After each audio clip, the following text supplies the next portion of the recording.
Welcome to Zero Experience Required. Today I was watching American Ninja Warrior and realized there's no hope for me. But my daughter, on the other hand, we can salvage. So today we're going to be building a balance beam. It's adjustable, it has 2 heights and 2 widths. Since this is an outdoor project, we're going to be making them out of structural 4x4s. We'll be assembling this with 1-inch dowels instead of screws or nails, which can work their way loose and become a hazard. Tetanus is no fun. They'll be used to hold the beam together, which is actually made out of 2 4x4s, and the risers, which will also be made out of 4x4s. The dowels will be arranged with the 2 4x4s, joining them lengthwise, making it so there won't be any wobble, and they'll be used to make it so the pieces that are joining them together on top of each other will not shift, making it very safe. We start off with cutting all the 4x4s to length. We start off with cutting the 2 long pieces first so that they will be the exact length, and then we cut the pieces that the 2 main lengths will be sitting on top of. I actually make a mistake and cut one too short, so I actually have some left over, which is unfortunate. And here I show why I need the dowels. So the problem of using dowels, as we saw in the baby gate video, is that it's really hard to get them to line up properly. And you have to have them lined up perfectly for them to work. So my solution is nails. We are going to cut off the edge of several nails. We're going to drill pilot holes in the opposite pieces, and then we're going to be putting those nails in there. Then we're going to bring the 2 pieces together for the beams, and the several pieces together for the base, and we're going to bring them together, and the nails will mark where we need to drill. This is one of the more fun parts. Whenever you get to work with an angle grinder, it's just fun. I mark the pilot holes for the top, then set the depth of the drill to just about the same as the nail, so it will barely stick out. So how do you put the nail in the wrong way? With pliers, of course.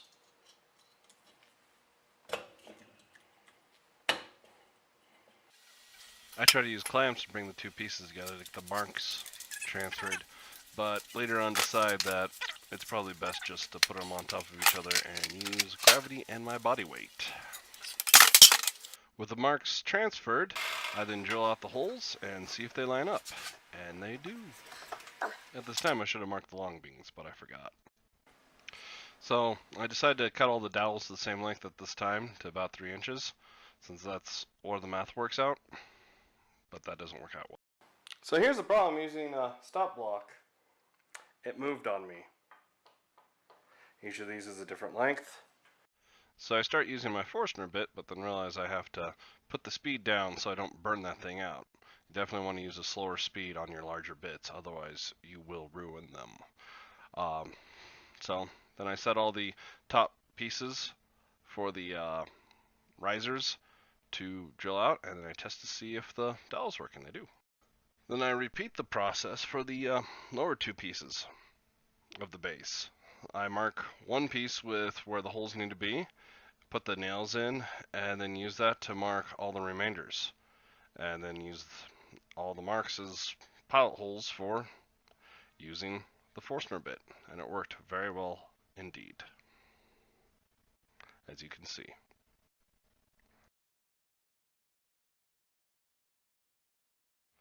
Here I start working on the larger beams to get them together. I use a piece of 2x4 to help support it on the side.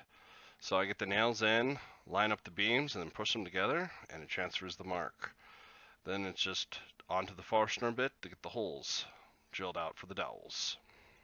In hindsight, before actually cutting the dowels up, I probably would have sanded them by attaching them to a drill and spinning them in with some aggressive sandpaper, getting them a little smaller, because these are very tight fits, and as you can see, it takes a pry bar to get them apart sometimes. So I did sand them down after. So after dry fitting it, I've been unable to get this dowel out. So tight fit there. So obviously this is going to be the glued side. Just saying.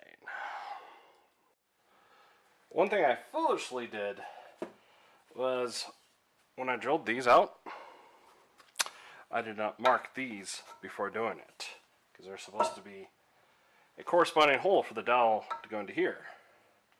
So I'm going to have to do the old-fashioned way,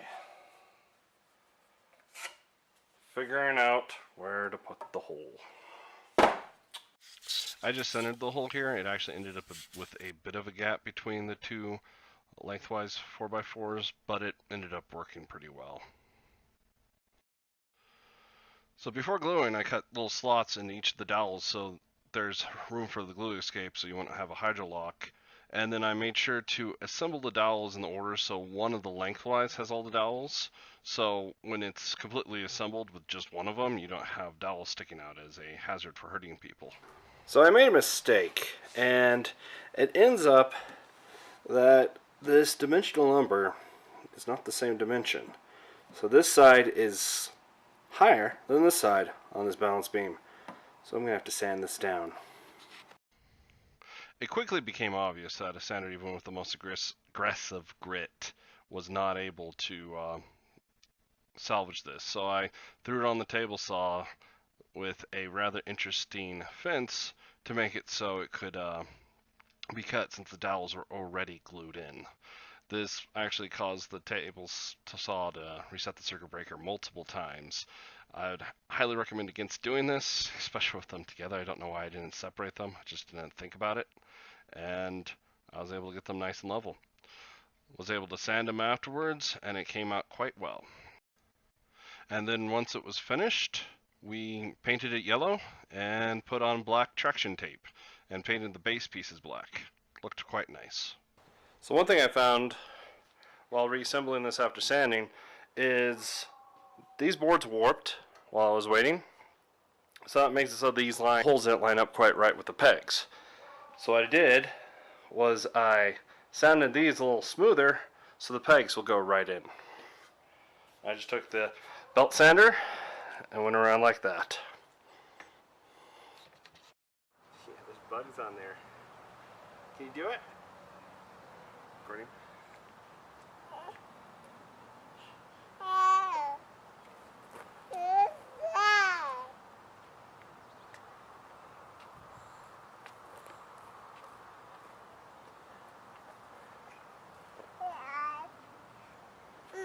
You did it! The quickest and easiest way to get this thing apart is using a pry bar, but you can use your hands. It just takes longer. So it's quite easy to disassemble and reassemble. But you won't be switching this thing out that often since, you know, the kid doesn't grow that quickly. Even your baby can help you take apart the balance beam. Okay. Recording? Mm-hmm.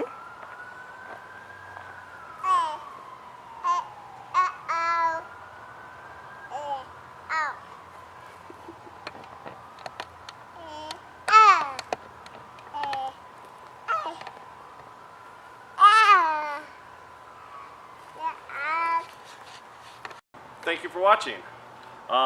Like and subscribe, and hopefully you'll be able to build a balance beam like this. It's real simple. And more videos to come.